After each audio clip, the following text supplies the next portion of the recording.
Their codes were broken. Our trap was set. I stood on the flight deck of the USS Enterprise that morning of June 4th, 1942, watching our dauntless dive bombers warming up for launch, their engines roaring like angry lions preparing to strike. The Pacific Ocean stretched endlessly before us, painted gold by the rising sun, deceptively peaceful for what was about to become the graveyard of the Imperial Japanese Navy's proudest carriers. Somewhere out there, 200 miles northwest of Midway Island, Admiral Chuichi Nagumo's 4 carriers, Akagi, Kaga, Soryu, and Hiryu, the same ships that had devastated Pearl Harbor just 6 months earlier, were steaming confidently toward their target, their decks loaded with aircraft, their crews preparing for what they believed would be another easy victory.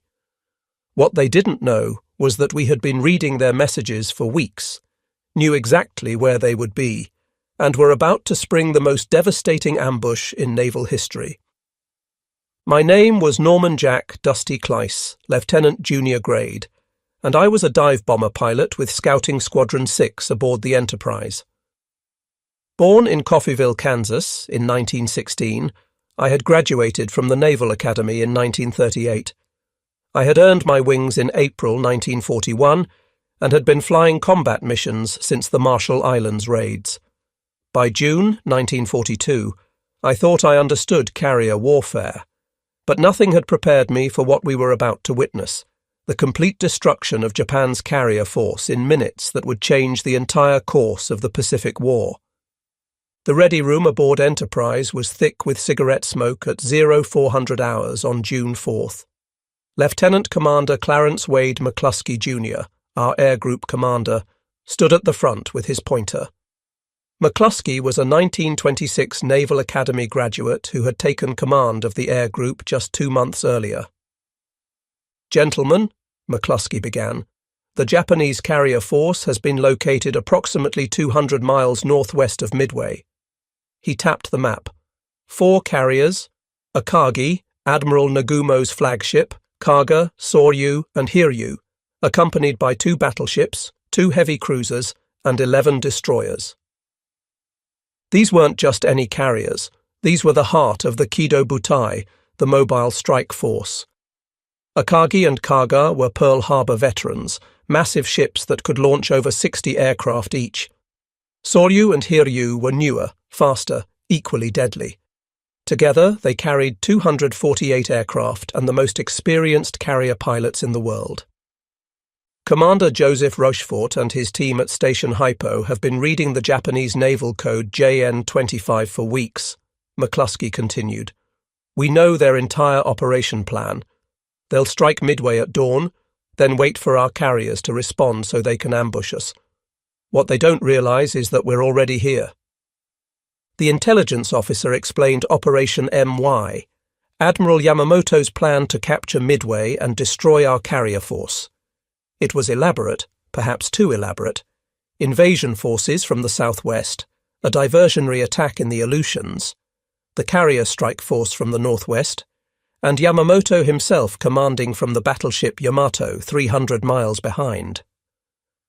"The Japanese will launch their Midway strike at 0430, he said. "Most of their fighters will be engaged.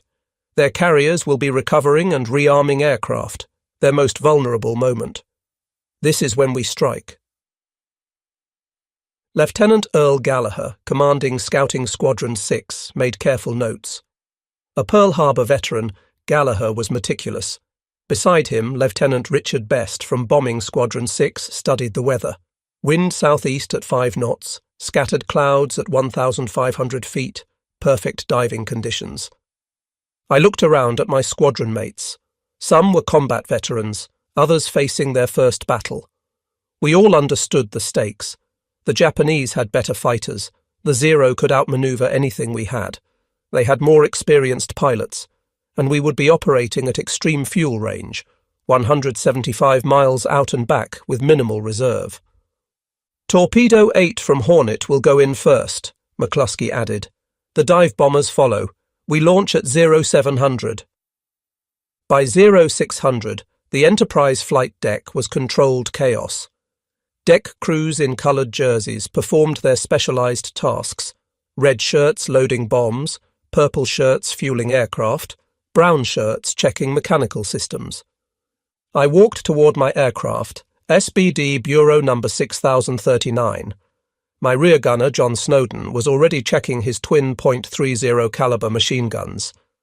Snowden was from Illinois, a quiet man who had saved my life before by spotting incoming Zeros.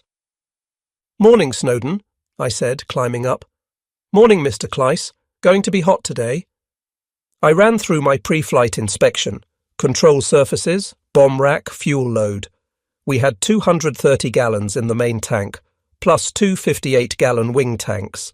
With careful management, about 4.5 hours of flight time.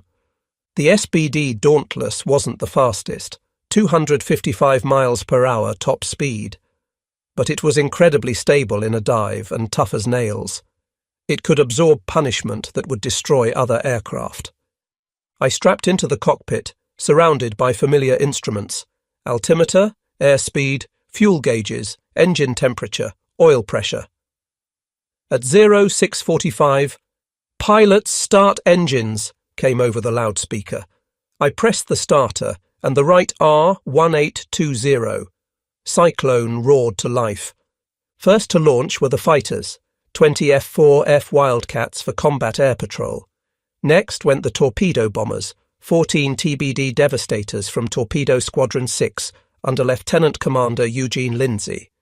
I watched them lumber down the deck with their Mark 13 torpedoes, barely clearing the deck edge. They looked vulnerable. Finally, our turn. Scouting 6 under Gallagher with 18 planes, Bombing 6 under Best with 15 planes. I was number 2 in the 3rd Division. McCluskey would lead us all. The launch was always dangerous. Enterprise turned into wind, increased to 30 knots. The flight deck officer whirled his flag, full power. The flag dropped. I released brakes and surged forward. The island flashed by. Deck edge approached. At 65 knots, I eased back and felt the wheels leave. For a moment, the heavily loaded bomber hung. Then the wings bit air and we climbed. "Good takeoff, Mr. Kleiss," Snowden said. "Thanks. Keep your eyes peeled." It took an hour for the strike force to form up. By 0806, we had 33 dive bombers from Enterprise climbing to 19,000 feet. The planned rendezvous with Hornets Group never happened. McCluskey decided to proceed alone rather than waste fuel. We flew northwest at 19,000 feet in radio silence. I constantly checked instruments and bomb sight. At this altitude, I would have perhaps 10 seconds to line up and release. No second chance. At 0920, we reached the intercept point. Nothing. Empty ocean. My fuel gauge showed over half consumed. Quick calculation, maybe 30 minutes to find them before turning back or ditching. Radio silence was oppressive, everyone doing the same calculations. Then, at 0955, McCluskey waggled his wings.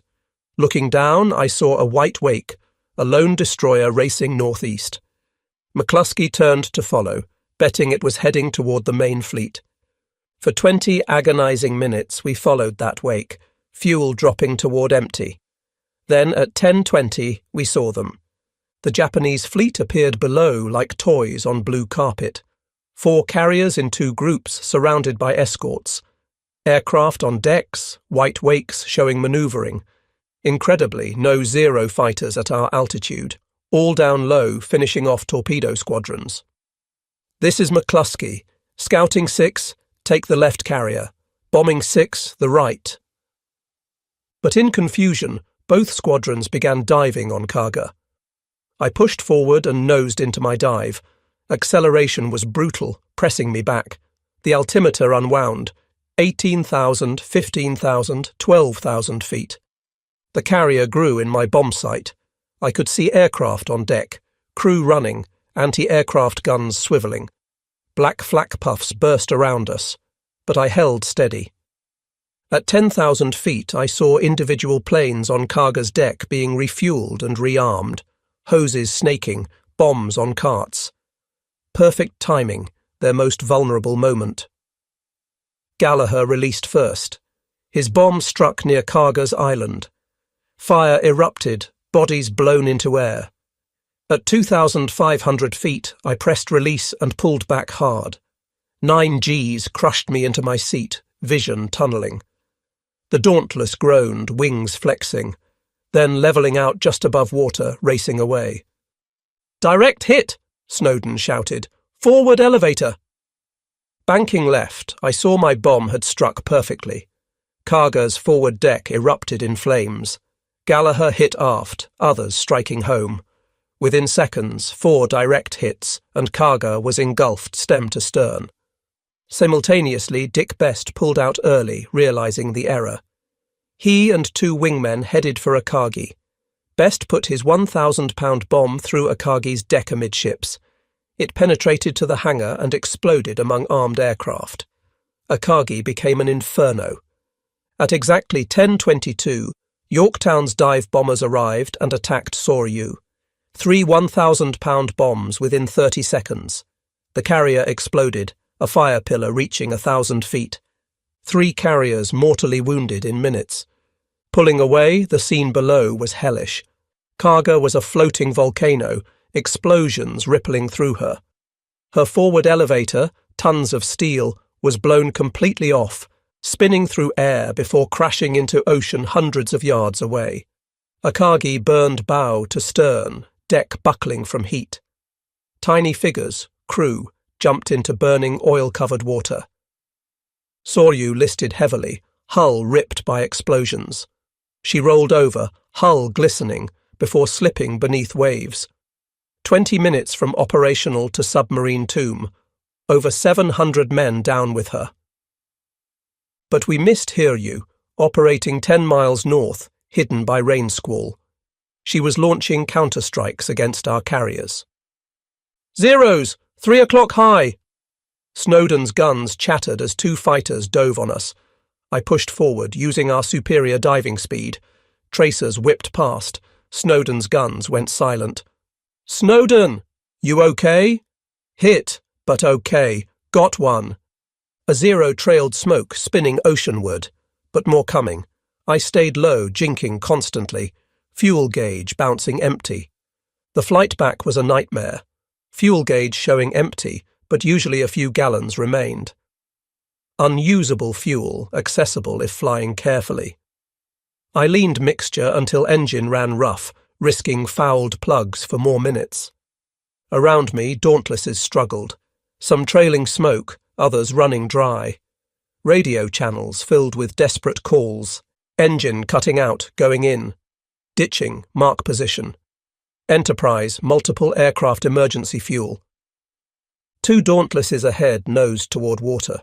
1 pilot managed controlled ditching, he and gunner climbing onto wing before sinking. My engine sputtered. Reserve tank, last gallons, minutes at most. Then Enterprise appeared on horizon, deck turned for recovery. Emergency fuel. Request immediate landing. You're number 3. Number 3. Watching 2 ahead land, precious seconds each. Engine missing badly. As I entered pattern, engine quit. Dead stick approach, 1 chance. Altitude and speed, just enough.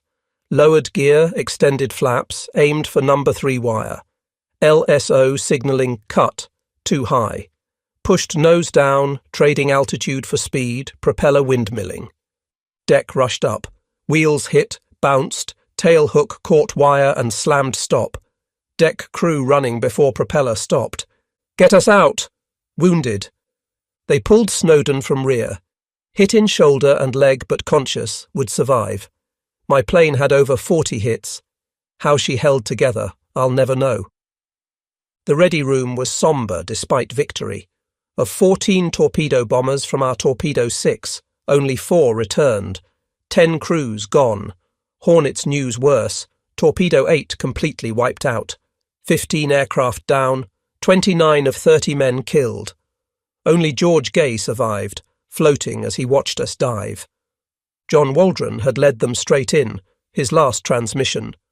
"We will go in. We won't turn back. Good luck." No torpedoes hit, but their sacrifice pulled Japanese fighters low, leaving carriers exposed. McCluskey entered, shoulder bandaged from 20mm shell. We got 3.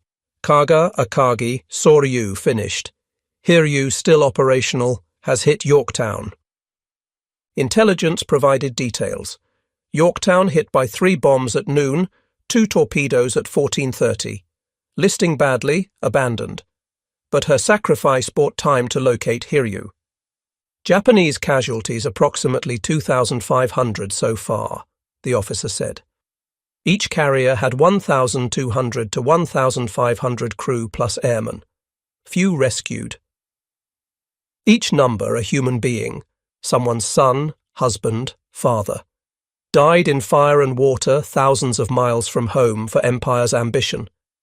That afternoon, we launched again. 24 dive bombers found Hiryu at 1700, put 4 bombs into her. She burned through night before scuttling. The Kido Butai ceased to exist. In following days, pursuing retreating Japanese, we sank cruiser Mikuma. The strategic implications became clear. Japan lost 4 fleet carriers that took years to build, couldn't be quickly replaced.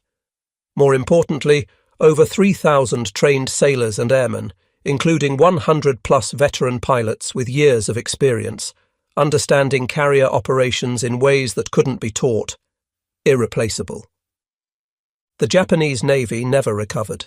Started war with 6 large carriers, now had 2.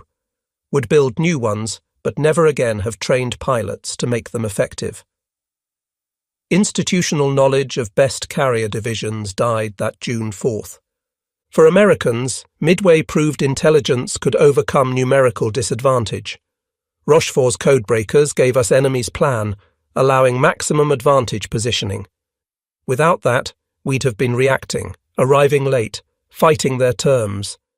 Battle revealed critical Japanese weaknesses. Yamamoto's plan too complex. Forces scattered thousands of miles, unable to support each other. Radio silence prevented coordination when plan failed. They underestimated American capabilities, believing we'd react predictably. Nagumo faced impossible decisions. When scouts reported American ships at 0728, he was rearming for second Midway strike. Launch immediately or wait to properly arm. His hesitation, crucial 30 minutes, proved fatal. By launch time, we were already diving. That night, Enterprise steaming southwest, I stood on deck under stars. Same stars over Pearl Harbor 6 months earlier, same witnessing 4 carriers' death that day. Adrenaline gone, only exhaustion and emptiness remained. I thought about torpedo crews flying to certain death. Waldron's men knew their TBD devastators were obsolete death traps against Zeros, but they went, holding course while being shot to pieces. Their duty. George Gay watched friends die one by one, Waldron's plane exploding, devastators cartwheeling into ocean flames. Then 30 hours floating in shark waters, hiding under seat cushion from Japanese ships before PBY rescue. Survivor's guilt would last his lifetime. I thought about Japanese sailors I'd helped kill. Diving on carriers, you see men on deck, running, manning guns, pushing burning aircraft overside. Not faceless enemies. Young men like us fighting for their country. Some Kaga and Akagi pilots had flown since China 1937. Had families, dreams ending in fire that June morning. Ocean littered with bodies. Destroyers rescued some, but thousands died. Burned by oil, shark attacks, drowning. War is never clean, simple, glorious. It's young men dying far from home. Historians call Midway the Pacific War's turning point. In one day, naval power balance shifted decisively. Japan went from carrier superiority to parity. Then, as American shipyards accelerated, to increasing inferiority. Real victory was in combat power, equipment, training, experience, morale combination making forces effective. Japan lost a generation of experienced pilots at Midway and Guadalcanal's attrition. These couldn't be replaced. Japan's program producing perhaps 100 carrier pilots yearly couldn't match American programs soon producing thousands. Admiral Nimitz later said battle won by intelligence officers breaking codes, damage control getting Yorktown ready in 72 hours when everyone said 3 months, and pilots pressing attacks against overwhelming odds, each element crucial. American victory also industrial triumph. While fighting Midway, new Essex-class carriers under construction, ships dwarfing anything Japan could build. America would build 24 Essex-class. Japan struggled completing 6 new carriers, mostly conversions, none equal to American ships. Japan started with 6 large carriers and world's best naval aviators. After Midway, 2 operational carriers, core pilots lost. Added new carriers but never trained pilots to make effective. Carefully crafted force terrorizing Pacific 6 months effectively died at Midway. I survived the war, flying 85 combat missions. Credited with hitting 3 ships at Midway, carriers Kaga and Hiryu, cruiser Mikuma. Received Navy Cross, retired as captain 1962 after Korean service. Lived to 100, passing 2016 among last Midway dive bomber pilots. McCluskey recovered, retired Rear Admiral 1956. Never sought recognition for following that destroyer. Decision changing history. Son Phil said, "Quiet guy, not big talker." Died 1976, pivotal role largely forgotten. George Gay became TWA pilot post-war. Spent decades speaking about squadron's sacrifice. Wrote Sole Survivor, appeared at Navy events. Died 1994, ashes scattered where squadron went down, rejoining men he'd seen die 52 years earlier. Dick Best, who sunk Akagi with 1 perfect bomb, medically retired after Midway. Breathed caustic soda from defective oxygen, permanently damaging lungs. Never flew again but lived until 2001, often called Man Who Won Midway. Japanese carriers rest on Pacific bottom exceeding 17,000 feet depth. Recently located, Kaga found 2019 sitting upright, hull intact but deck destroyed. Akagi nearby, showing massive fire damage. War graves, tombs of thousands. Admiral Nagumo survived but never recovered. Relegated to shore commands, then Saipan defense. Committed suicide July 1944 as Americans overran island. Chief of Staff Kusaka survived, wrote extensively, accepting responsibility while defending Nagumo's impossible decisions. Captain Fuchida, Pearl Harbor attack leader aboard Akagi, wounded but survived. Both ankles broken by explosion but escaped. Post-war became Christian missionary promoting Japan-America reconciliation.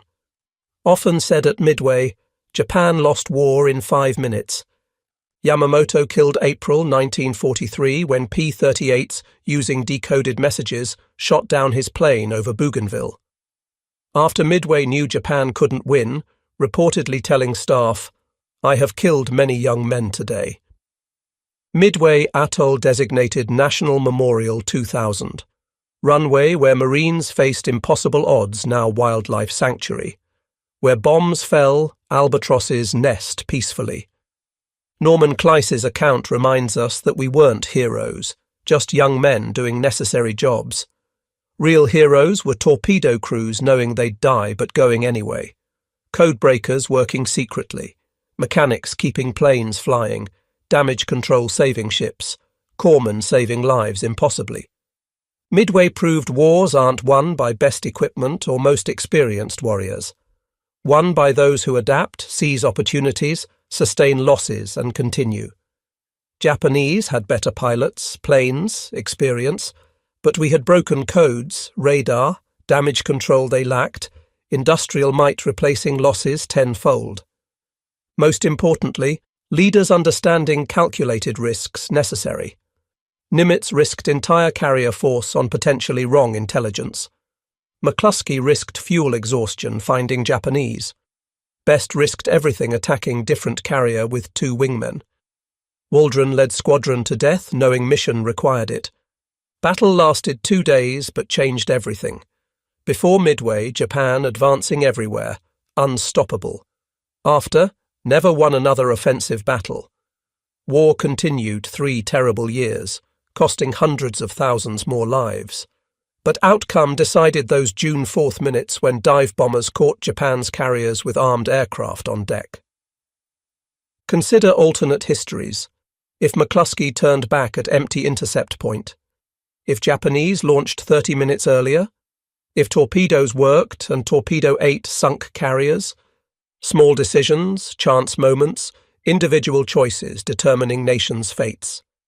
But history deals in what was. Clear June, 1942. Morning outnumbered American pilots in inferior aircraft caught world's most powerful carrier force at maximum vulnerability and destroyed it. Turned war's tide through intelligence, courage, sacrifice, and luck. Today's generation can't imagine democracy itself endangered, freedom's survival questioned. We did. June 1942, free world's fate rested on few hundred pilots from 3 carriers in mid-Pacific. We were enough. Against odds, logic, we were enough. That's Midway's lesson. Ordinary people facing extraordinary circumstances can rise. Democracy produces warriors brave as any totalitarian system. Free men fighting for homes and families are Earth's most powerful force. The numbers. 3,057 Japanese died, 362 Americans. 4 Japanese carriers sunk, 1 American. But statistics. Each number a human with hopes, dreams, fears, loved ones. Each death tragedy. Young men who should have seen grandchildren died in fire and water.